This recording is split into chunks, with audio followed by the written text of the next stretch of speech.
Kaya gano'n na lang ang pinaglalaban namin, yung karagatan namin at ang lupaang ninuno. Casiguran in the Philippines is a pristine stretch of Pacific coastline. For decades, it has been home to farmers, fisherfolk, and indigenous communities. The Aurora Pacific Ecozone, or APECO, aims to turn this area into a thriving port, tourist haven, and South Pacific trading hub. But the project is wrecking livelihoods, threatening the environment, and undermining traditional ways of life. This is a very clear issue of legal land grabbing, using the law to oppress the poor. May batas po na hindi pwedeng i-convert ang agricultural sa industrial. Dati, yung itong dulo nito ay sakahan. Ngayon, kinonvert nila nga dito sa housing. Kasi po, masasaran na kami. Pag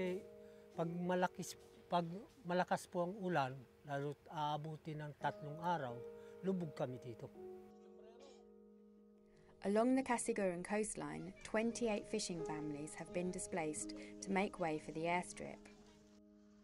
They are currently living in temporary accommodation as the replacement housing, promised by APECO, is still being constructed. Malaki ang epekto niya kasi kagaya niya, nalipat kami sa relocation, tapos yung hanap buhay namin ng malaking kawalan sa amin yung natabunang ito. Binigyan naman nila kami ng 50,000 per house. Kami, yung nandito, yung naapektuhan. Ano lang yung 50,000, hindi pa nga natapos yung bahay kong nagawa. At hindi itinanong sa mga tao, sa mga barangay, kung ito ba ang kaunlaran na ito ay gusto nila.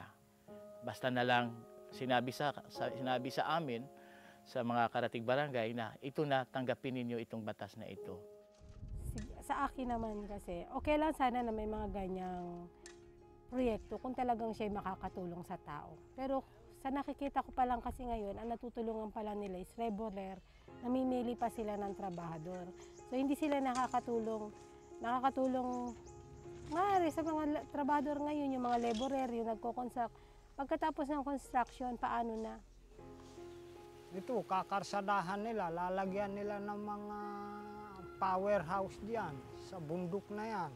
O, tapos magagawa ng beach dito. Tapos itong katutubo, iipunin nila at kung saan nila gustong itapon, malayo doon sa dagat na pinabubuhayan namin sa pangingisda.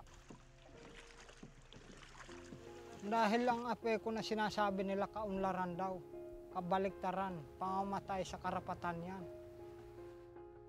This land is not owned by anybody, by the powerful.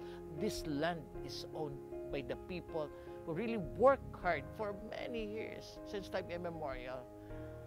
This land makes them who they are now, as people of Casiguran, as people of Aurora. Dahil yan ang buhay namin eh. Kung wala ang lupa, wala ang dagat, mamamatay kami.